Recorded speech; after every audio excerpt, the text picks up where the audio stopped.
glorify and sanctify this relationship like anything.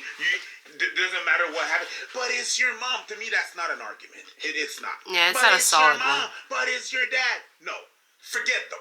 Hey guys, welcome back to my channel, and if you didn't already know, act like you know, because it's that as well. So let's hop right into this video. So today we are reacting to I Cut My Parents Off by ABBA and Preach. But before we hop in, you already know what to do. Don't forget to like, comment, share, and subscribe. And without further ado, let's just hop right into this video. Stop telling people who are no contact with their parents that they need to either make things right, they need to talk to their parents, or that's your mom. Like, how can you just not talk to her?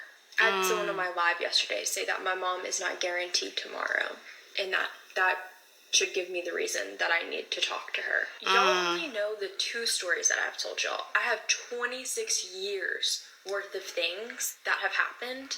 I just know that if it was my husband that was saying or doing the things that my mom has done, that y'all would not be telling me that I need to stay with him and talk to him and make it work. So why is it different when it comes to parents? I don't care who you are.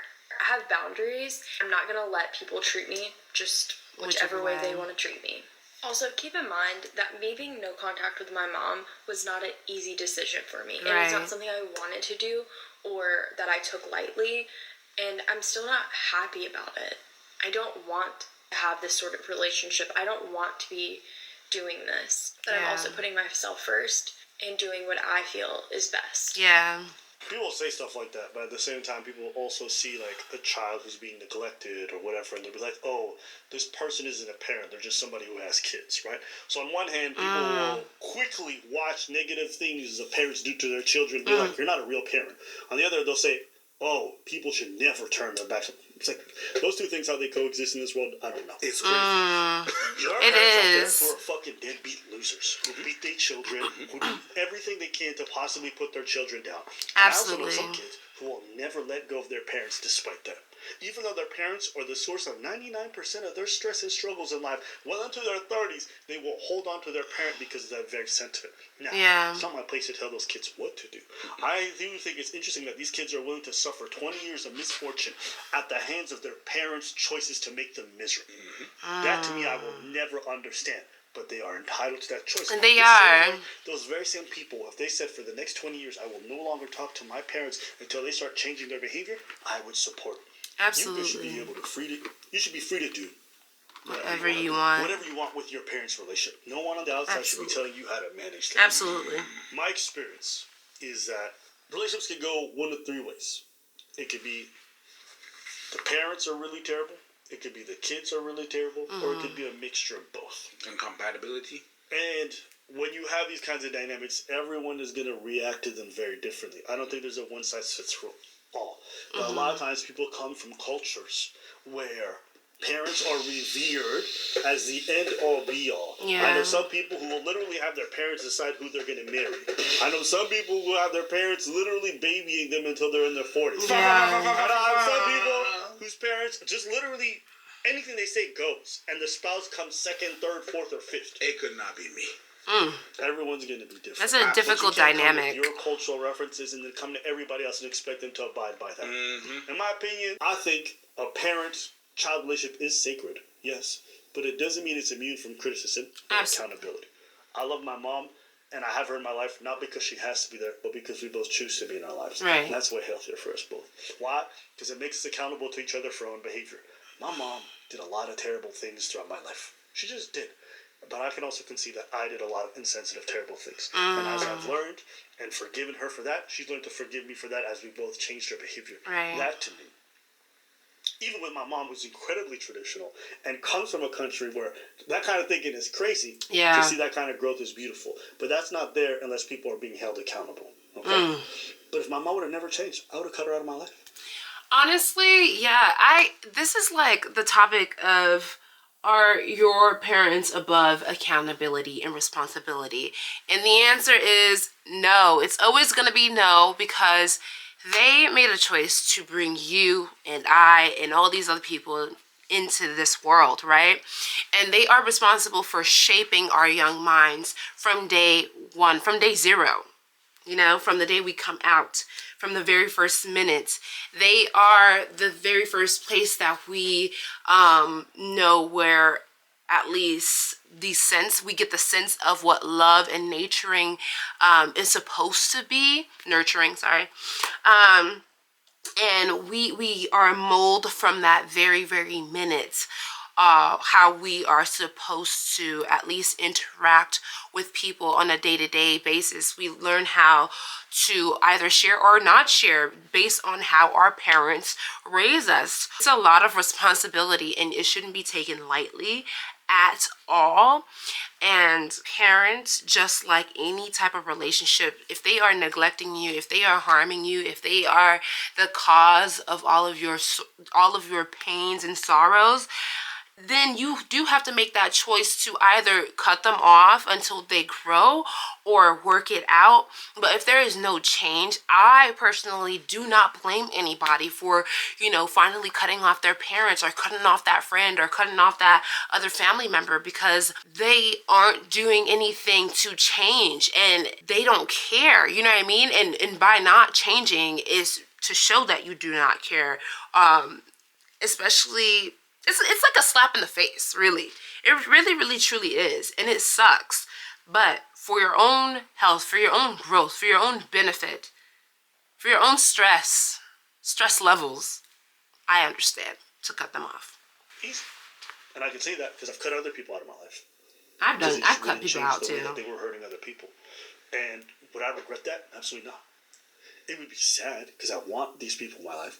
And most people I know who stop talking to their parents do so because a lot of things have happened. It's not like, oh, she called me a bitch. That's it. That never happens like that. So rather than come into this conversation and be like, oh, that's your parent, whatever. People can come with like problem solving skills to actually mend families, but people don't want to do that. They just tell you to stick around. Your thoughts are? My thoughts are this. No, you don't have to talk to your parents ever again. They don't have necessarily, they have to speak to you. No, you don't have to have a relationship. Absolutely not. They did some f***ed up shit. You could cut them right off. Absolutely. You could be like, bye, I'm not dealing with that bullshit no more. I'm thinking about me. I'm doing me. I'm not dealing with you no more. Yeah, you could do that. But you also have to understand that your actions have consequences. Yes. Yeah. Although you are you are entitled to do that, it's a possibility. It's a possibility that you regret it later. Yeah, it might. I wish this and that, and I wish I could mend things off with my parents. But I'm not the one that's going to be telling you, yeah, you absolutely have to. I don't know how you felt, and I don't know what you lived and how you lived that shit. Yeah, it's true. You don't know the person's experience. But I do understand this. We glorify and sanctify this relationship like anything. Doesn't matter what happened. But it's your mom. To me, that's not an argument. It's not. Yeah, it's not a solid one. Mom, but it's your dad. No. Forget them. All right? It's really just... Nah, it's a no. I just know that if it was my husband that was saying or doing the things that my mom has done, that y'all would not be telling me that I need to stay with him and talk to him and make it work. So why is it different when it comes to parents? That's not better either. I think a lot of times people just come out from the outside and always just like, quit a marriage, quit it. And so people think that that kind of mindset should apply to all relationships. Yeah. No, you should not be treating them like that. You should not be quick to cut off relationships because there's negative stuff or there's some toxicity. That's not how the way it works. People should be trying to mend things and change their ways and try to improve, especially with marriages or familial bonds. So, in my opinion, all these relationships are worth fighting for to the utmost degree. They are. Yep. It's like, and you know, cutting the bridge with someone, like cutting the bridge off with someone. Am I hurt? Am I hurt? Oh, it will hurt. It doesn't mean it's not because you cut it off that you're like insensitive or whatnot. It's not that what it means.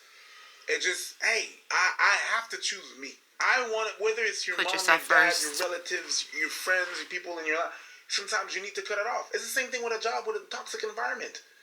The pay was good, but sometimes it's draining and it's fucking up my life. Yeah. And you know what? I gotta choose me. So I quit that. I like some of my coworkers. There was good points in the relationship, good sides of the relationship, and it was good. But I gotta cut it off. In order for me to grow, I need to cut this off. Yeah. I can tell you it hurts. You wanna know why? Because it's not like a job. It's very different. You wanna know? You're not really in frame. That's not. It's not really like a job. It's so different because when you cut off a family member, you're cutting off family functions. So you're cutting off the whole network to a degree in terms of how that folks part. gather. So you're missing out on all the experience you're supposed to have as unit. Christmas, the family bonds, the showers. Because if you're doing truly no contact, that means you're not in places where they're going to be there. Right. So you're actually cutting off a whole lot more. So cutting off a family member is actually incredibly traumatic in a lot of ways. You know what? I'm going to stop the video right here, and I'm going to link the rest of the video down below so that you guys can hear the rest of Abba and Preach's thoughts on this topic. But here are my final thoughts. I definitely agree with his last thought before I cut him off though. That you are going to basically open yourself up to not being allowed to family functions, and other people in the family members, you know, in your family may not agree with what you're doing or why you're cutting off your parents, and that might also send, you know, different difficulties, and you might hear he said, she said, they said, whatever, and it might even cause even more drama. So definitely prepare yourself for that in entirety. I don't even know how you do, maybe therapy, maybe, you know, your friends, like your really good Judy, you know, your bestie, to the very end, to really ride with you throughout that. Like, I think at the end of the day, it's going to really depend on your pack, your support group, to help you through this entire thing. So yeah, let me know what you guys thought about this video down below. Don't forget to like, comment, share, and subscribe, and I will see you guys next time. Bye.